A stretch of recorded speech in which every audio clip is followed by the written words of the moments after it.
Hello, creatives. Are you familiar with this book? You might say it's one that's had an impact on me. Allow me to read to you what Brené Brown says about perfectionism. Perfectionism is a defensive move. It is the belief that if we do things perfectly and look perfect, we can minimize or avoid the pain of blame, judgment, and shame. Problem is, perfectionism is not a way to avoid shame.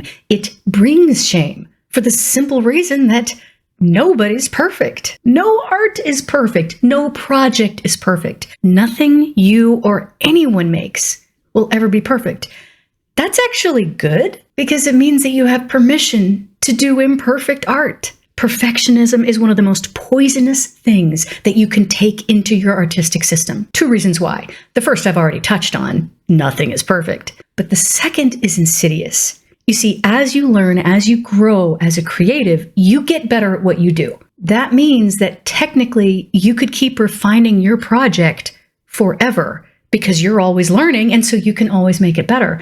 So if you're waiting for your project to be perfect, it's never going to be, and you will never be done. A lot of creative block falls under that umbrella. Screw perfect. Say goodbye to perfect. There comes a time where you just have to say, you know what, this is good enough. New projects are calling my name. You don't have to feel any shame or anything else about an imperfect project in your past. The worst case scenario is that you get a little further along this path and then you get to look back and go, well, I could have done that better, but I can actually see the seeds of where I am now. It's not terrible, and I'm better than I was. And knowing that you're better than you were, that's a powerful thing because that encourages you to keep going. So, drop perfectionism. I suggest this book, and instead of worrying about making it perfect, just make something and let it exist. Speaking of which, have you done that today? It's not too late.